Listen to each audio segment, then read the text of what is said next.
All right. Hello, everybody, and welcome to our live training on financial literacy program. This is brought to us by BDO Remittance program. We're going to be discussing all of these conversations today. I hope that you guys are excited.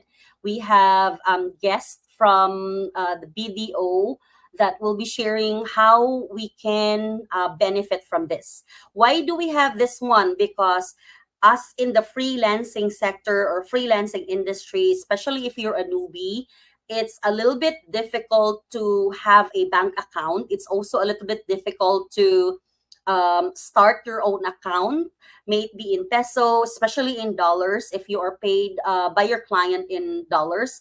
And this is where our training on financial literacy will also empower us how can we open the accounts but at the same time really benefit from all of the what BDO has to offer under these accounts. Okay, so this is brought to you by Surge Freelancing Marketplace. We are an FVA Business Consultancy Corporation company and a tech social empowerment enterprise dedicated to improving quality of life, for freelancers. This is basically what we're doing here. We want to improve the quality of your life, the enterprises, social system, sustainability overall. And we are the first one when it comes to an overall marketplace offering courses, services, and solutions.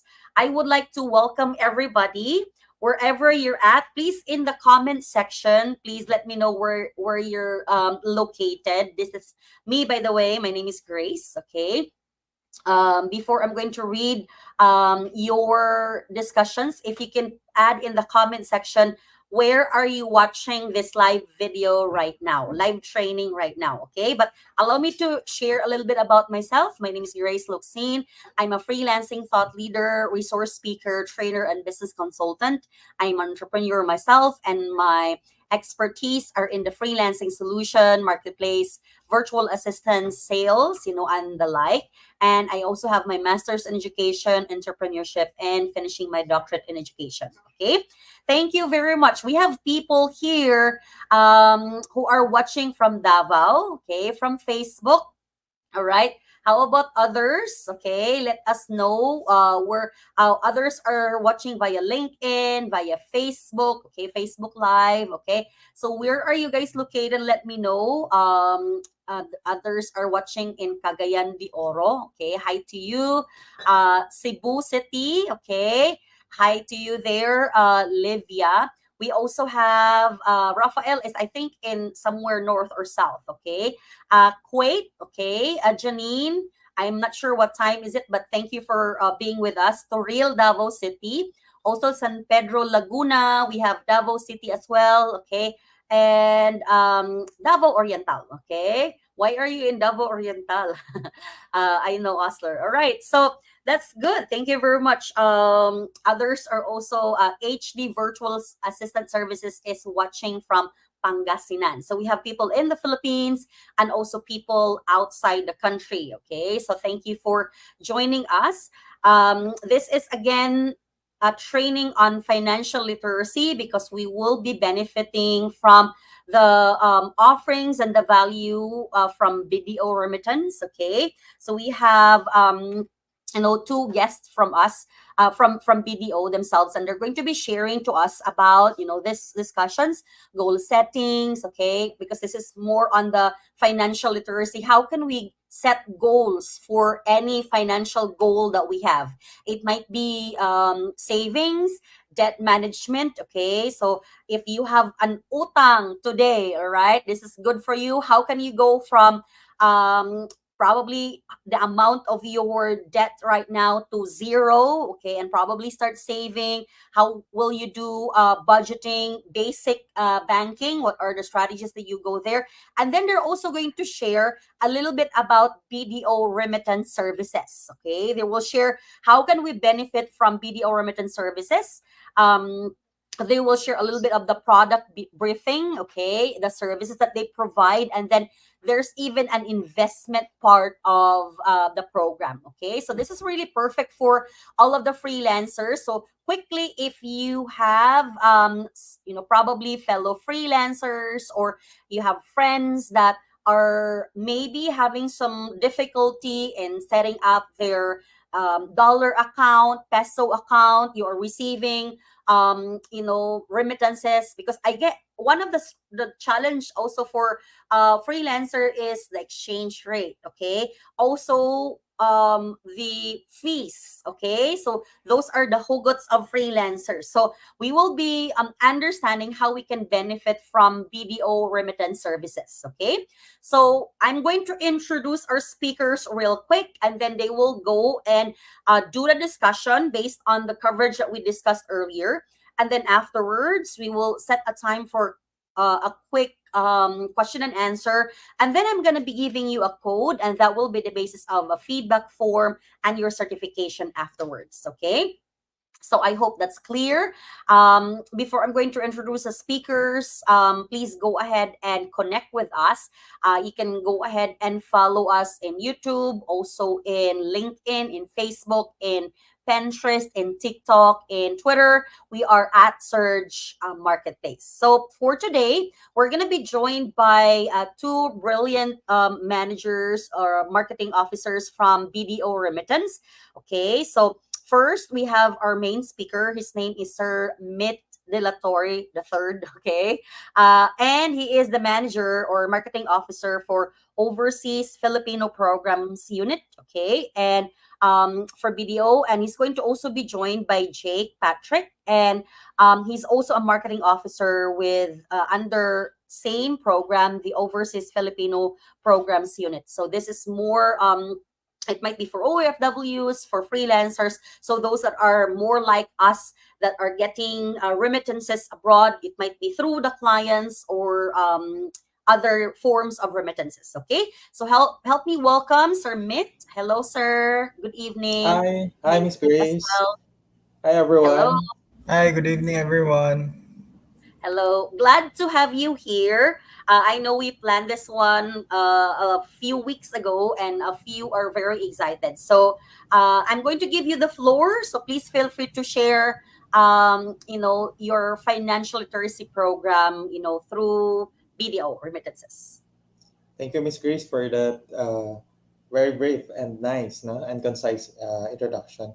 And we thank everyone for joining us here with our live financial literacy session. So my goal for tonight is by the end of this session, I want the participant to learn and to have access na in all BDO products and services, and to learn the basic principles of savings and investing.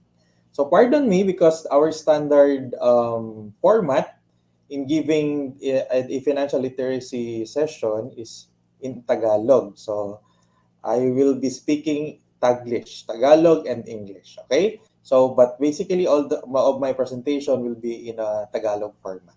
All right? So, again, with me is my co-office mate or colleague, Mr. Jake Patrick Campbell. Okay, so let's start. So, my name is Smith De La Torre. I'm a BDO Senior Marketing Officer handling BDO Remittance in Mindanao. Okay, so the title of our program is Financial Literacy. And our first slide and the topics. Again, I just would like to recap our topics for tonight. The first that we will be discussing is about goal setting. We want to teach you on how to set your goals. Kasi lahat naman tayo ay nagsusumikap para may marating sa buhay. Then second is, we will teach you how to save.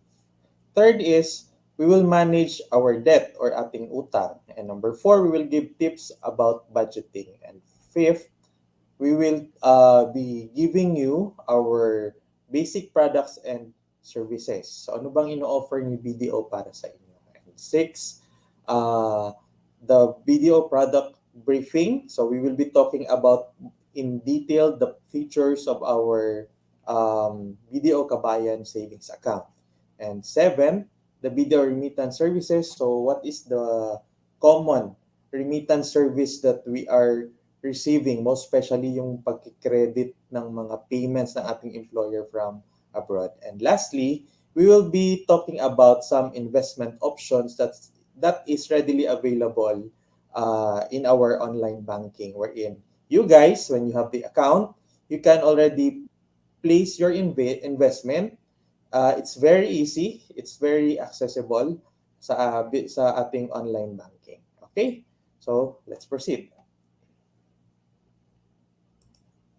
So, goal setting. So, lahat naman tayo, no, ay may pinapangarap. So, these are the 5 common goals of most Filipinos. So, this is according to survey. So, number 1, Filipinos are nagsusumikap because gusto nila magkaroon ng ipon. Pangalawa, they would like to own a house or build their own house or magkaroon ng sariling bahay. Pangatlo, for yung may mga family na na-establish, they want to provide better education to their loved ones. Fourth is the maginhawang retirement. So a lot of us doesn't want to work for over 60 years old, no? So dapat we have to plan our retirement. So isa yun sa mga goal ng mga raming Pilipino. And lastly, the fifth of the most common goals of the Filipinos are, lastly is the negosyo, no? So nagsusumikap tayo to build up capital in order to build our own business. So nag-iisip naman din tayo sa ating future, kumbaga. So these 5 common goals of all of us, no? Ito yung top 5 according to our survey. So ipon, bahay, edukasyon, retirement, at also itong negosyo. So ito yung mga mahalagang pinapangarap natin kung bakit tayo nagsusumikap. So paano ba natin ito paplanuhin? So we have to be very careful. Pag meron tayong goal na siniset, dapat we have a clear plan on how to achieve it.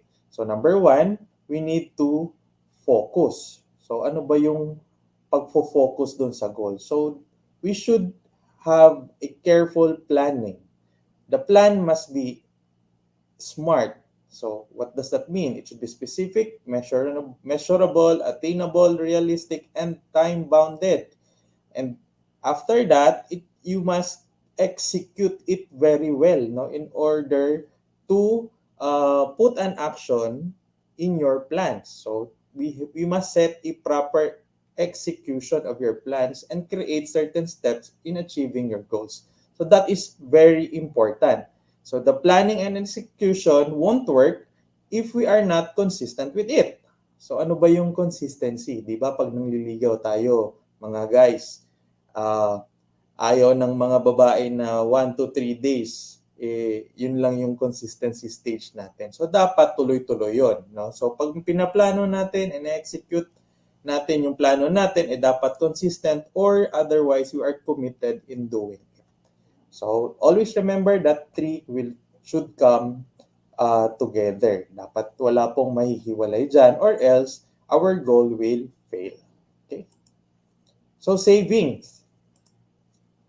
So according to 2021 BSP data, there are 20% of most Filipinos have better retirement plans, as opposed to the 80% of Filipinos who has poor retirement or no retirement plans at all. So, masyado siyang mahirap kung iisipin, no? Kung hindi natin pinaplano kung ano ang magiging future natin after we age at 60 years old. Remember that the retirement age of that was set by the government according to law is 60 years old. No? So in private, we are allowed by 55. Pero tayo is 60 years old. So tatanungin natin ang sarili natin, kaya pa ba natin magtrabaho after 60 years old? Ano ba yung retirement plans natin? So, unfortunately, 20% lang po ang may plano dito. Kaya sasamahan ko kayo para at tutulungan kung paano natin ito paplanuhin ng mabuti. Okay? So wag natin kalimutan yung convenient retirement. That at the end of the day, we will retire na meron tayong income and we can still sustain until the last years of our life. Okay, so ano ba yung savings? Ang savings ay ang pagtatabi, no? Pagtatabi ng bahagi ng iyong kita para mapaghandaan ang mga emergencies tulad ng pagkakasakit at para maabot ang pangarap sa buhay. So, bakit ba tayo nagsisave? Bakit mahalaga ang pagsisave? Wala tayong ipon, wala tayong madudukot. So, ganun lang naman po yun, no? So, savings is putting a part or setting a part of your income in order to prepare for contingencies. Okay, so you ask yourself, bakit ba ako nagsisave? Para ba may panggastos? So it shouldn't be like that, no? You save because maybe you want to settle some debts. Some are setting aside funds because they want to have an emergency funds and para din makapagpaaral ng mga ng anak or ng kapatid, no? And some hope to have their own houses, and of course they want to set up for a business para meron ding other source of income. So remember, ito po yung essence ng pagsisave. So sa bangko, tinuturo namin parati ito sa mga participants. So itong 10% saving formula. So ano ba itong 10% saving formula? So ito po ay ang pag-set aside.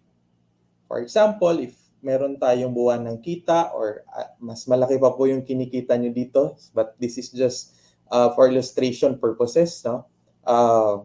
Ginamit natin itong 25,000 na illustration, so magtatabi agad tayo ng 10%. At ang sobra po dito ay gagamitin natin para sa budget ng monthly expenses. So, sinasuggest po namin 10% lang po ang iipunin ninyo. But you might want to ask me, Sir, why 10%? Pwede ko namang gawing 50%. Diba? Mali po ba, sir, kung i-increasean ko yung 10%? Ayan. So, wala pong mali sagot doon. Pwede naman. Pero ang sinasuggest namin is yung maagaang pag-iipon. Kasi yung 10% is an easy way for us to save. Okay? As opposed to biglaan nating mag-save ng malaki and we will not be consistent in doing that. So, when we start sa 10% savings in a month, magiging consistent yan along the way. Remember, pag may sobra tayo sa expenses, pwede po nating lakihan yung ating savings. So the usual process there is whatever difference after getting the 10% savings, iba-budget natin yan sa expenses. So yung key dyan is we must adjust our expenses. So kung may sobra, wag po nating kalimutan na ilalagay po natin siya sa ating savings. Karamihan kasi, so most of the mindset of us is pag may sobra or surplus sa ating budget, nag-iisip tayo ng gastusin. So we might as well think hard that whatever left with your expense budget, kailangan natin yon ilagay sa savings. Ganun lang din po ang paraan para mas lalaki pa ang ating savings. Okay, so huwag po natin kalimutan na pag may income, bawasan ng 10%, anong sobra sa budget ng expense, babalik ulit sa savings. Okay, so yan po yung technique dyan. Debt management. So i-define natin ano po ba yung utang. So ang debt o utang ay isang obligasyon na dapat bayaran. Or in English, a debt is an obligation that must be paid according to what is agreed upon. Okay, hindi po siya dapat takbuhan. It's okay naman po mangutang, no? Basta bago po tayo mag-utang or mag-loan, dapat po kailangan natin tanungin ang ating sarili kung kaya ba natin itong iwasan, edi wag mo nang umutang. Pero kung hindi naman, or if we have an existing loan, you must set aside yung payment every month so we don't miss the monthly payment, and also to avoid larger interest. And lastly, we must avoid yung kiting. So yung kiting po, basic example po ng kiting is, or the definition of kiting is, if fraudulent use of financial instrument, no, such as check, to obtain additional credit that is not unauthorized. So ibig sabihin, naghihiram tayo sa pambayad natin sa ating debt. So wag na wag po nating gawin yon, or else mababaon po tayo sa ating utang. Budgeting. So, ano ba yung budgeting? So, ang pagbabudget ay ito yung pag-aayos, pagpaplano at paglaan ng kita para sa ipon at gastusin. So, it is a process to know how much can be saved and can be spent in a day, month, or year. So, I'll teach you how to prepare your budget plan. So it's very easy, no? Paano ba gumawa ng budget? So para sa karamihan, no, for the information of everybody, always remember this formula. I minus S equals E. So what is that ISE, sir? So I means ipon or income or kita. Sorry, I is income or kita in Tagalog. Ililess natin or subtract natin yung ating tinatawag na savings, at pagkatapos ay gagawin natin itong budget para sa ating expenses. So aayusin natin yung budgeting natin, and if you want, this will be your guide, no, in doing your budget. Kanya-kanya po, we have different budgeting kasi, no, that depends on gaano kalaki yung ginagastos natin kada buwan. So we have different budgeting plan. So para sa mga may malaking kita, and this is just a standard budget plan and formula para mas matulungan kayo sa pagbabudget. So always remember this, whatever your income is, always less the savings, wag pong gagalawin yon, and then the rest, you'll just set it aside for your monthly budget expense. Whatever is left, put it back to your savings account. Okay? So remember this formula. I minus S equals E. So ano yung tips ng pagbabudget naman? So mahalaga po that we list the expenses monthly, weekly, and daily. And 2, let us share your plan with your partner or kapamilya. Then 3, always remember to focus on your bigger goals or pangarap.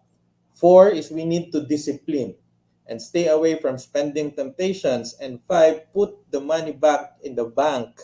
Put the money in the bank so that cash doesn't go to expenses that aren't included in the budget. Otherwise, magagastos natin.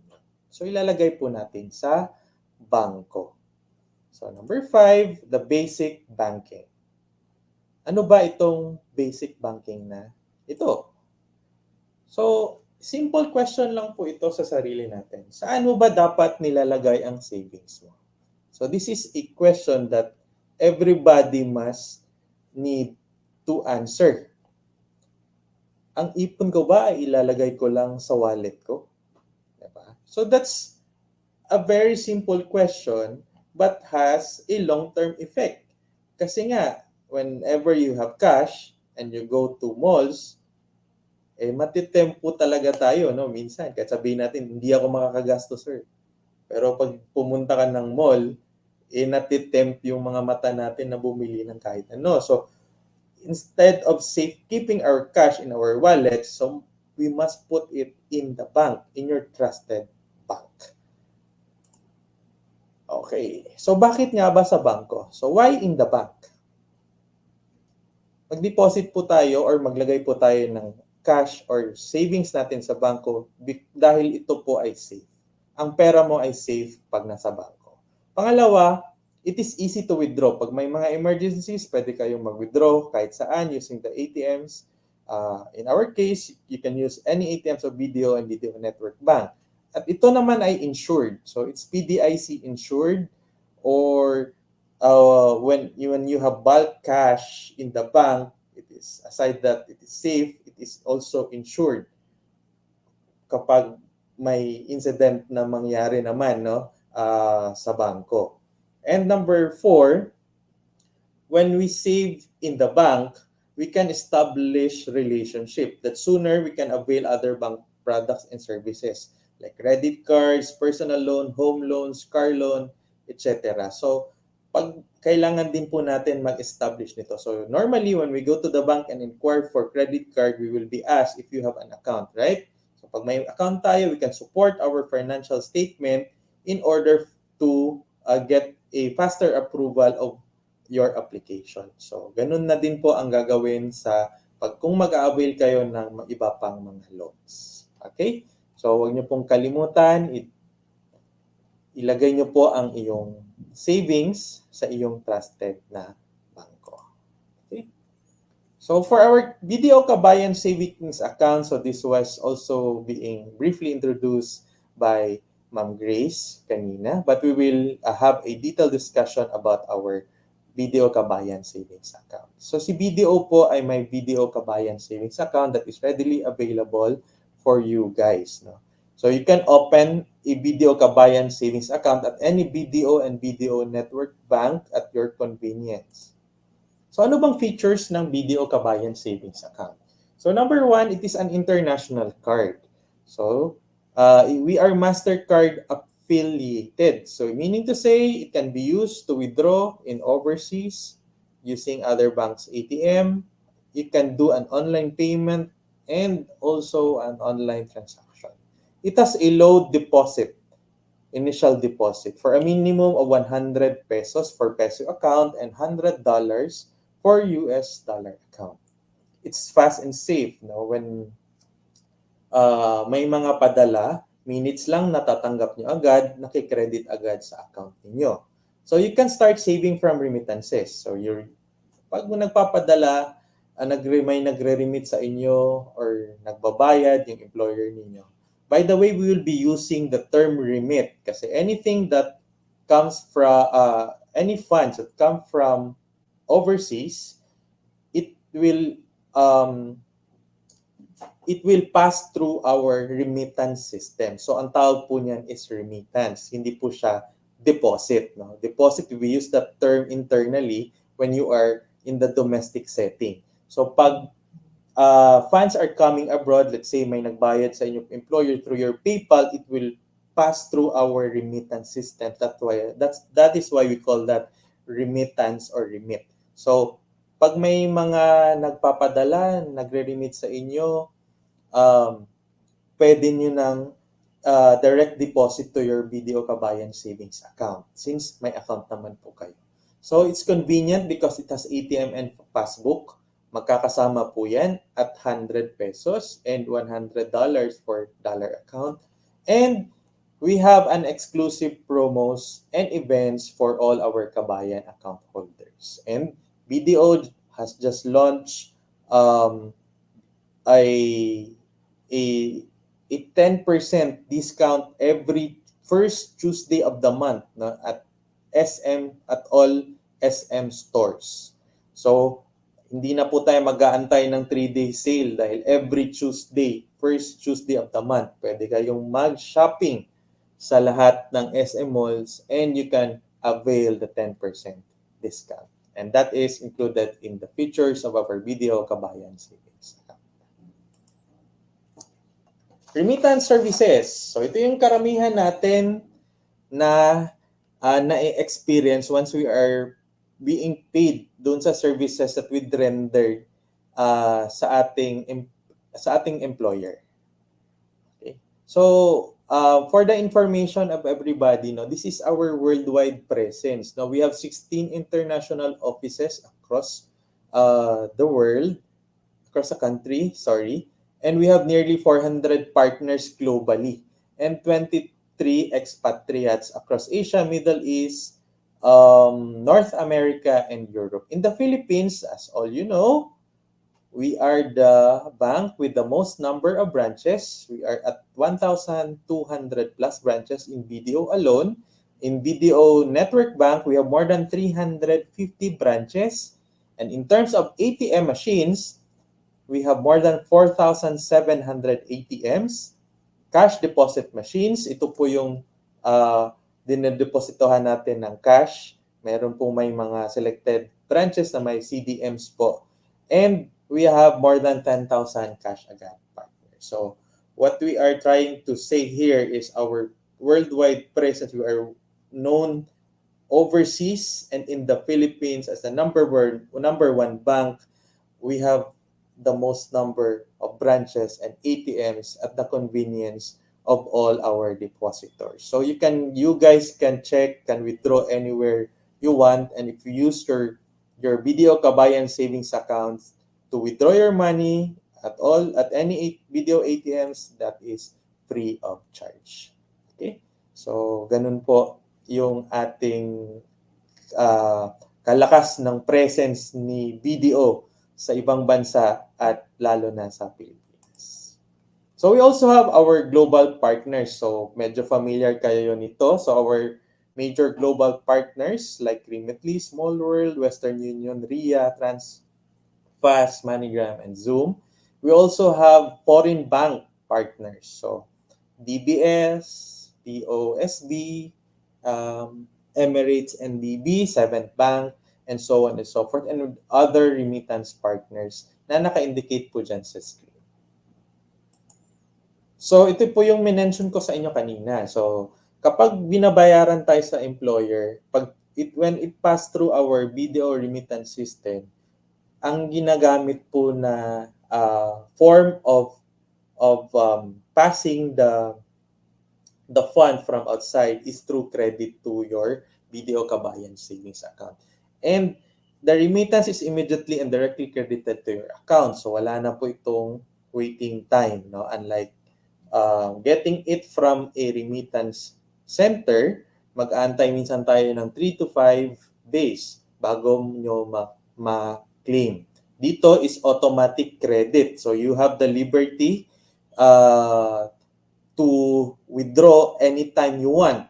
And given that withdrawal of remittance, we have the most branches and ATMs scattered all over the Philippines at your convenience, no? Pwede at your own convenient time kahit kailan nyo gusto mag-withdraw basta na-credit na siya sa account niyo. At ang maganda dyan, pwede nyo pong i-enroll sa online banking. So you guys have the visibility to check your balances, check your transaction history, and perform other financial services in your online banking. So investing. So we'll tackle about investing. So aside that we are offering our Kabayan Savings account, and given that you already enrolled your account in your BDO online banking, pwede na po tayong mag-invest sa online. So, paano ba? So, later, i-discuss natin. But before that, meron po tayong saying dito, no? To inspire you. Don't work for the money. Let your money work for you. Kaya, mag-invest na. No?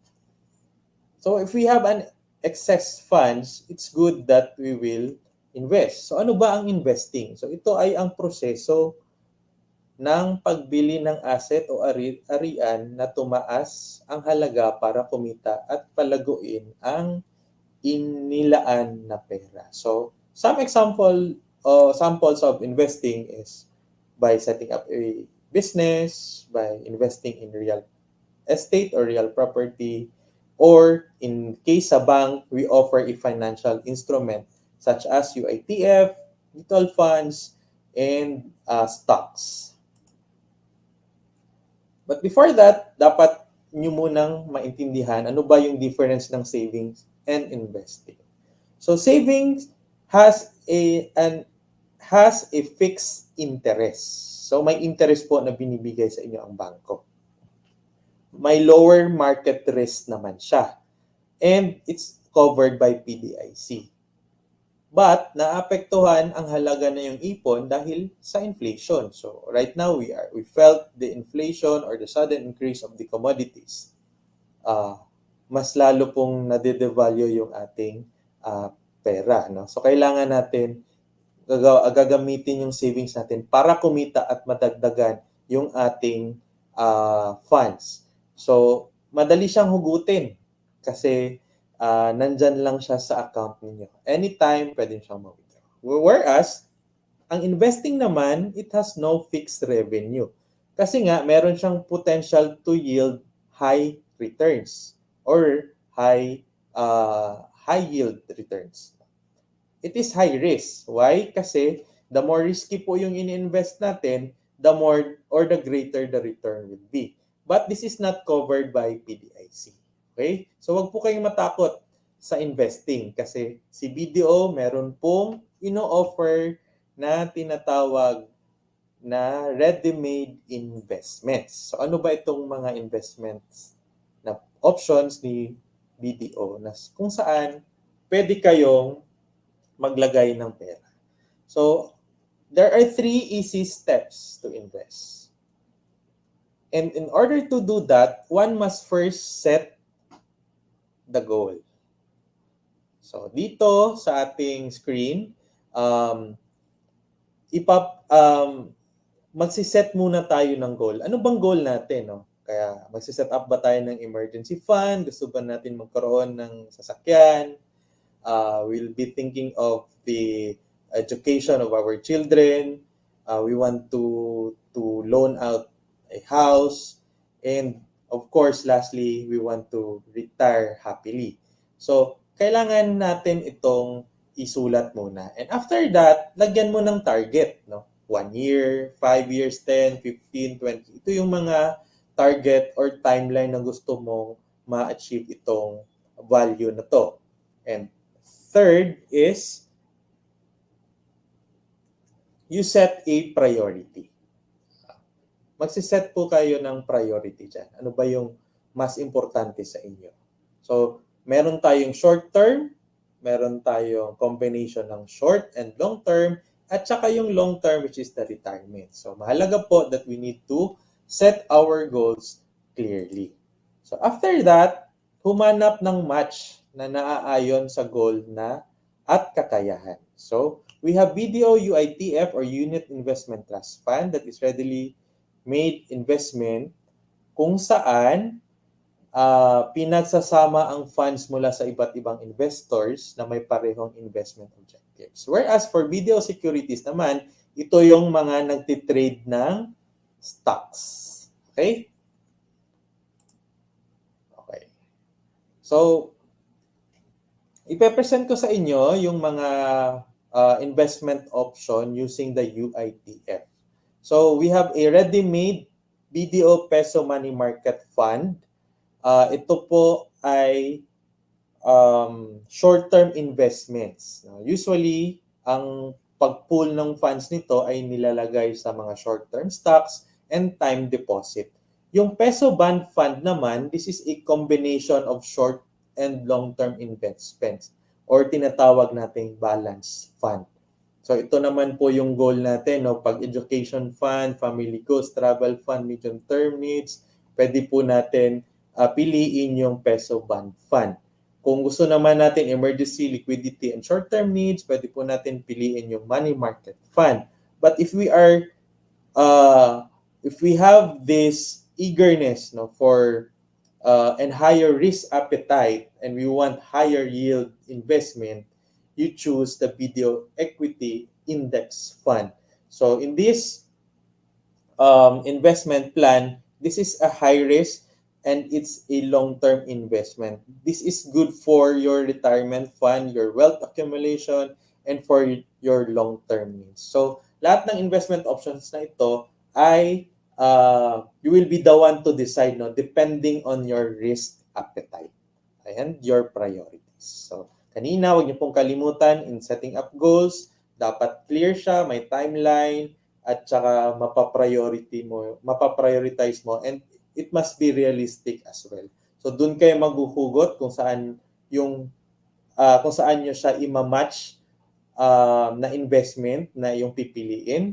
Money market ba, bond fund ba, or equity index fund. I would like to play this one. Sorry. I don't know if this can be played, but I think it's not possible. Sayang. But this EIP this video will show you on how to invest using the BDO online banking. I'll just skip this process, but let's move to the next slide. So moving on, this EIP, the Easy Investment Plan, this is a BDO, this is embedded or it's available in our BDO online banking. So ang gagawin lang in order to invest dun sa mga UITFs, sa mga sinabi ko kanina na mga ready-made investment, the money market fund, bond fund, and equity fund, is all you need to do is to log in your BDO online banking. Just go to bdo.com.ph. Number 2, just follow this process. No, you access the BDO investment online, then you choose or alamin mo yung investor profile. So kailangan muna kayo mag-participate or mag-check dun sa investment profile kasi we need to assess you kung saan kayo mas nababagay, no. But we would not recommend, but it would depend on your risk appetite. Pero lalabas po dyan when you answer the investment profile. Lalabas po yan kung saan ba kayo mas fit mag-invest doon sa tatlong available ready investment sa UITF. The number 4, magbukas ng Easy Investment Plan account. So these guys can be done in the BDO online banking. No need to sign up forms. It's all there. And number 5 is specify ang EIP investment at customize ang contribution details. So it's just simple. Choose the amount, choose the frequency and schedule, then choose the BDO UITF. So mahalaga, maintindihan po natin, no? Yung essence ng pag-i-invest. So kung meron tayong sinisave, we want to grow our money. Not just depending on the interest rate that's being given every month. So, kailangan natin mag-set aside also for other investments. So, we have a ready-made investments for you. So, just navigate your online banking and check the available investments there. Okay? So, yun po. And we will proceed to, I think this is the last slide. This is just a tips, no, sa pag-i-invest. So, marami na pong mga investments options ngayon na lumalabas kahit sa Facebook. Pero kailangan natin mag-investigate bago mag-invest. At tandaan natin ang risk-return principle. So, what is that? The higher the risk, the higher the return. The lower the risk is the lower the return. Ganun lang naman po yun, no? And again, that would depend in your risk appetite. So, mama-maximize ang iyong investment kapag mas matagal kang nag-invest. So, if you haven't started to invest, you start it now. Otherwise, you may lose the time value of your money. Kasi sayang kung natutulog lang din siya. So, kung meron tayong excess funds, i-invest natin para mas kumikita pa siya ng malaki and madagdag siya doon sa iyong savings account. Then, fourth, huwag ilagay ang lahat ng pera sa isang type ng investment. So, as the saying goes, do not put your egg in just one basket. No? So, kailangan natin siyang ilagay sa iba pang mga possible and other investment options. So, kung meron kayo sa bank, pag medyo lumaki na ang iyong ipon, you can invest sa real property. Then, you can invest also for a business, for other income-generating business. And lastly, huwag po kayong maniwala sa mga too good to be true investments. So, hindi na po ako mag-specify kung ano-ano yon dahil nakikita at naririnig nyo po yan sa mga news. Okay? So, huwag po kayong maniwala dyan dahil ito ay maaaring scam. Okay? So, dyan po nagtatapos ang ating financial literacy seminar or program hatid po sa inyo ng BDO Remittance. So, let's discuss. So, my name is Smith De La Torre and I'm Manager 2, Senior Marketing Officer for Mindanao. Please get my contact number through my Viber number. That's 0932869180. And if you guys want to open an account, we will assist you through our referral program. Magpakilala lang po kayo na nandito kayo at nakapag-join kayo sa ating financial literacy, and we will be the one to endorse you doon sa gusto ninyo na or preferred ninyo na BDO branch. So kami na po bahala dyan. Tutulungan po namin kayo. Okay? So at this point, Ma'am Grace, I'm already done with our discussion. I think we will open the floor for question and answer. Thank you. Wow. Thank you, Sir Mitt. Very well presented. I think you were able to go through ano yung mga uh, relevant information. Lolita actually said here, I have a BDO Kabayan savings account since 2005. Okay. Wow, congratulations, Ma'am Lolita. Grabe. All right. So I think we have a question here. Sir, if you'd like to answer this one from Janine. Is it possible for a savers to avail a loan? For instance, OFW whose income is 20,000 monthly only. However, they want to avail a 100,000 loan. Can BDO accept a loan with a small monthly income of 20,000? Okay. Thanks for the question, Ma'am Janine. No,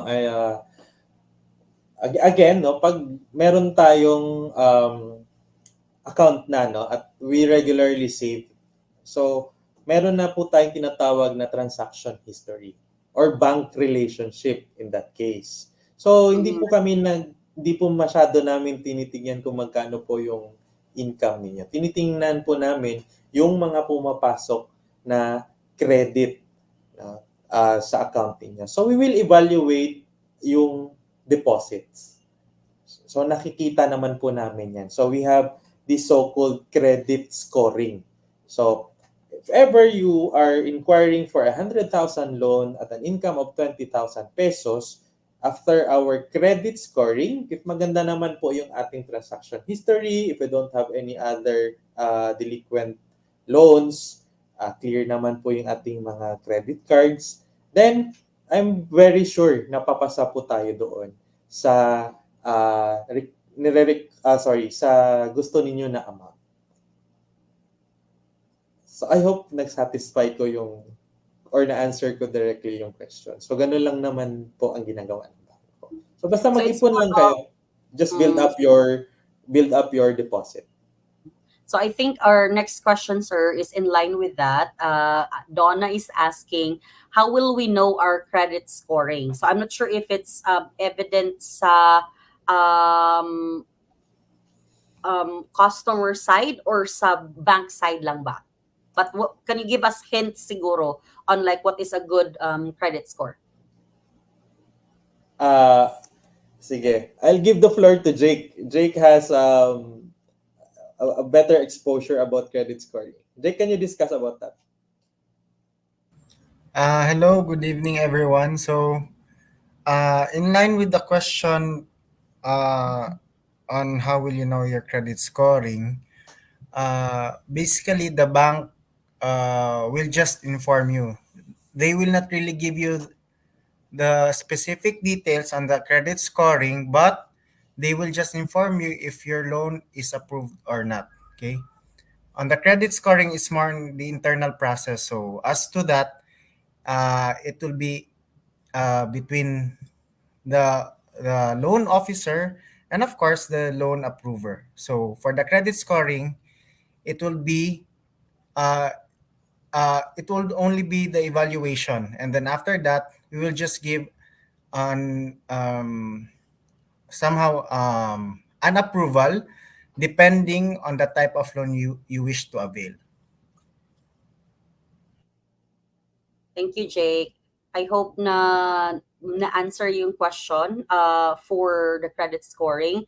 But I think the focus is on the ano sir, just like what you mentioned, no, yung parang relationship, the consistency Yeah. siguro of the account. Okay. Yes. It always I know boils down. Oo. I know you presented it earlier, sir, on Yeah. one of your kasi yun yung tinatanong nila when we published about this one. They're asking about maybe we can go back to that slide. They're asking about ano yung mga requirements when they open. I know for in person, they can just come to us and get the referral, 'di ba, from Surge. However, how about naman, ano ba yung mga kailangan nilang isubmit?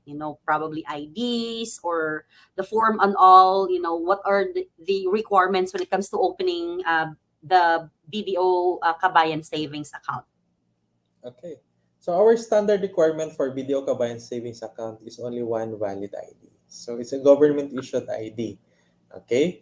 However, it's the bank discretion also to ask for a supplementary or secondary ID.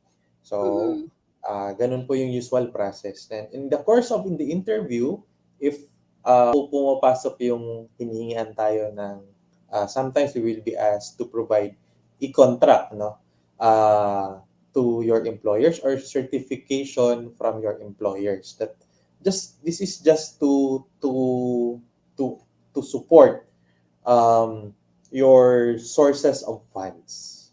Mm. Kasi we need to establish that in order for you guys to be permitted to open the account. But our standard requirement is only one government issued ID to open a Kabayan savings account. How much po yung yung parang initial deposit nila? Yeah. Again, in my slide kanina, Mm-hmm. I already mentioned that for peso account, ATM and passbook na po siya, it's 100 pesos. And for if you wish to open a dollar account, it's $100. So very friendly, very doable. Okay, kasi I know for a lot of freelancers, for other banks, I heard na it's usually around 3,000 or more, 5,000. Maintaining balance is usually a little bit higher. So this is a good, this is very good news for a lot of freelancers who would like to get that bank account, and then sabi pa ni Sir Mit is mayroon na siyang passbook and ATM. ATM. Okay, savings account. So all you need to do is maybe prepare lang one ID to be sure, another supplementary ID, and any type of referrals or document that will support your remittance or your support. Now, of course, probably your client, your contracts, yun lang. And then 100 pesos if it's Peso peso account. account, and 100 naman dollars if ever it's in dollar account. Pwedeng dalawa. Dalawahin nyo na lang para Pwede po. na oh, and then how about po if they're not based in Davao? So how do they apply? They're going to contact you po ba sa Viber? Yes po. Yeah, just get my Viber number. And then you message me. Again, just mention your preferred BDO branch, and then we will send a referral letter. So after you message me, Jake and I will shoot an email. I will send an email to your preferred branch. Okay, kasi maraming branches, I think na-mention ni Sir Mit na there are more than 1,000 1,200. that Yes. yeah, banks all around the country. So yung pinakamalapit sa'yo, okay? So just mention, so the information is on the screen. So there is Sir Mit's Viber there. Go ahead and contact him. So wherever you are. How about po, I think we have a few people outside the country. So I think somebody mentioned Kuwait. So email na lang sila sa'yo or contact na lang sa'yo. Okay, for overseas, for those who are based overseas, you can actually go to our satellite offices as mentioned. Kung wala Mm-hmm. naman doon, you can go to the nearest remittance partners kasi sila they will also accommodate and assist you with the opening of your Kabayan savings account. So pumunta kayo sa Western Union, for example, you can ask them on how to open Kabayan savings account, and they would be happy to assist you doon sa application forms.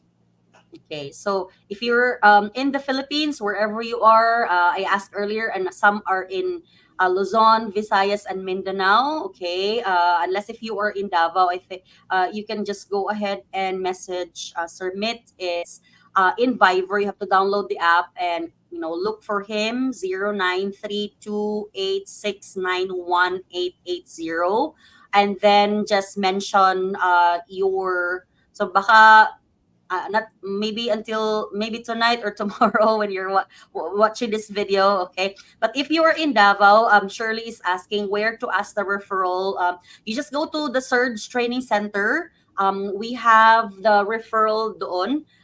Just provide, just look for Ma'am Cyril or Ma'am Reza, whoever is in charge in the reception. Just submit your ID, okay, valid ID, supplementary, and of course, I know si Shirley may dalawang clients na yan eh. So, yeah, just probably that one, so we can go ahead and refer you for the opening of account. So, and yun lang, wala nang ibang kailangan pa, no? That's the beauty of this offer, because there are no other things that they need from you. Right away you will have that, and then doon na sila sa bank, sir, no, and then they will just get the ATM and the passbook afterwards. Yes, ma'am. By the way, I would like to add on that, ma'am. If you are based in Davao, you can directly go to BDO Davao Claveria branch. So Mm-hmm. sila yung partner branch natin, and our Mm-hmm. office is situated there. So we can assist you directly. So you have options to go directly or drop by sa search for the referral letter. Now in Mindanao, those outside Davao, so we have partner branches also that can accommodate uh, um, ano bang ibig sabihin ng partner branch? So yung mga partner branch natin, ito po yung parang quick quick quick queuing, no, yung pag pwede Mm. tayong dumiretso Oo, dahil they ikaw are na already influencer, oh. trained to Mm. accommodate Kabayan savings account clients. So in Mm. Cagayan de Oro, our partner PIDOS branch is BDO SM Downtown, downtown, SM Downtown. And kung somewhere in Lanang kayo, pwedeng BDO Lanang Premier. Then Mm. in Cotabato, we have BDO SK Pendatun. In General Santos, SM General Santos. In Zamboanga, pwede po sa SM Minpro. If you are in bandang Tagum naman, you can go to BDO Tagum Tagum branch, yung sa main branch, Pioneer, I think. And then, kung nasa Butuan naman kayo, so you can go also to BDO SM Butuan. So I And think yeah, for I know for Shirley, I hope you were listening. I think she's close to Butuan ata. Oh. So ah, you can go there as well. Oh. All right. Thank you very much, sir. And I think the best way, if they have other questions, is go and seek for assistance. This is Sir Mitt's Viber. yes. You can screenshot on this one. You can go ahead also and um, list the name and then add him on Viber for direct assistance para na masabihan kayo and mag-guide kayo when it comes to what are the forms that you need to prepare, what are the IDs that you need to prepare, and where do you need to go that is closest to you, and who you should approach from there. Okay, thank you very much. I think we were able to answer all of the questions. We have, okay, pwede po ba ang outside Mindanao, Los Baños, Laguna, and not yet, yes, it's okay even if not yet a graduate of search. Laguna, sir, no, they have also they can also go to a BDO there. Yes, ma'am. Hindi ko lang talaga memorize lahat ng address ng branches, but you can Uh, go to any video account and they will accommodate all your request. I hope that helps, Kat. All right. Thank you very much, Sir Mitt and Jake, for being with us. We appreciate you sharing your, of course, tips on goal setting, debt management, savings, and of course the product that you're sharing with all freelancers is such a big help. And we hope that you guys are able to help a lot of other freelancers and a lot of other OFWs along the way. Thank you everybody for joining us. Bye and God bless you all. Bye bye. Thank you. Thank you. Good night.